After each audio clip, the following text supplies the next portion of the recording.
I've often wondered how I'm going to react the very first time I catch my son watching porn. Will I pull him aside, scold him and take a drive, just the boy in me? Play tapes of passionate preachers in the hopes that it reaches and increases my son's moral buoyancy, fathering from the bleachers. Because I'd rather listen to a religious teacher speak Jesus than tell him my own story. See, this is partly my fault, but I'm not really trying to dwell on the fact that my little Kal-El done inherited some weaknesses genetic that will kill him if he let it. See, this baby Superman got a kryptonite because his daddy couldn't get off the internet till much later in life, and yet I'm looking at him like, boy, just listen to the sermon. And he gonna look back at me like, Dad, this is in my blood. He didn't give me a warning. True. These generational curses, trying to put entire generations in hearses. So I think I'm gonna do something else. I think I'm gonna look him in the eyes. I'm gonna speak very clearly. And I'm going to tell him to run. To run as far and as hard and as fast as he can, to run like the wind, to run like Lot leaving Sodom. And boy, don't you ever look back. You never look back, or you'll turn into a pillar of salty expectations that will kill your reality gradually. A candy-coated slow poison that devours your conscience casually, and your blackness will be your first casualty. See, these vids will have you questioning if you're actually African American. If you're not 12 inches, think Subway and as wide as a soda can. You'll learn to rank women like sandwiches and always eat fresh, since it'll take more than one vagina to satisfy your appetite for flesh. You are never full, but always eating, always hungry, but never meeting the sign in your mind that says that that's enough, and that's a recipe for disaster, son. How you plan on staying faithfully married, safely sharing the love of a woman if your brain is so accustomed to having more than one? Have you thought this through? There is no switch you can simply flip on and off. When it suits you, what you sow you will reap. If you think you can stop any time, learn a lesson from your father. You can't always stop on a dime. It could take years or longer, long lines of accountability partners. You wake up every morning thinking one vid'll be just fine. See, 2 days in and commitment already forgotten, broken promises so punctual you could use them to keep the time. And I don't want that for your life. You will not be perfect. You will often slip and fall.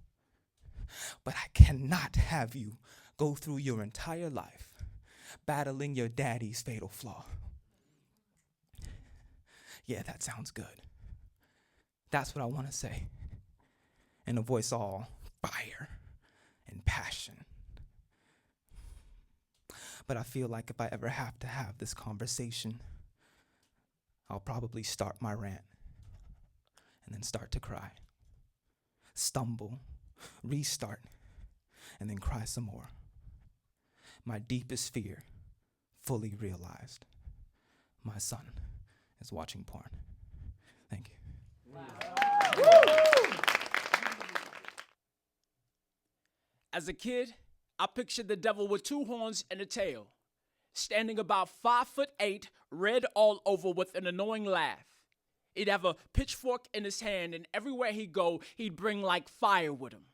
He'd have mini-me's surrounding him called demons, and they would always go out looking for trouble. And yes, I wish the devil looked like this. But instead, he disguises himself as drugs to make us forget about our burdens, so we inhale darkness through weed to stop the hurting, guzzling down depression through liquor in hopes the pain will lessen quicker. Oh yes, I wish two horns and a tail was the devil's true picture. Instead of a beautiful figure who's been photoshopped, cropped, and shared for those who are struggling with lust to stop and stare, because two horns and a tail doesn't carry the same flair as lust, so he morphs into the things that are weakest to us.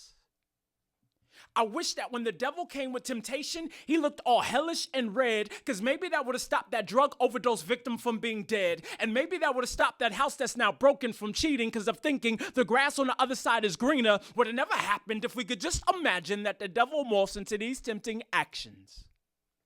Instead of fire and a pitchfork, into beautiful temptations he morphs. With those with bad eating habits, it's food that increases more or less based on the mood, taking in more than a grease-filled burger, turning eating into gluttony, letting the devil get away with murder, and he likes it. It turns him on to see us fight it, yet rebels angrily against us when we choose what's righteous. This might just be me. But I have a feeling that when you watch certain things on TV, you start to compare yourselves to other people's wealth, buying more of your wants than needs, never being satisfied with what you have because of greed, so you give less to have more for the taking. That will leave you soulless in the end. Such a perfect plan from Satan. So yes, I wish the devil would approach with all his demons in a smoke-filled room with warning signs saying beware, so before we thought about sinning, we would be scared.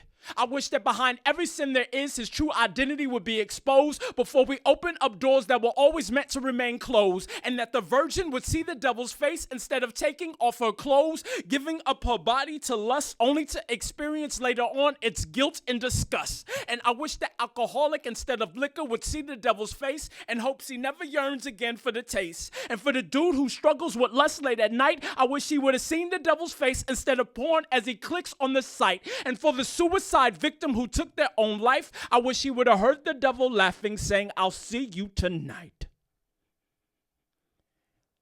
But like the word says, he's a wolf disguised in sheep's clothing, hoping to divide us from him. And the best way he does that is through sin.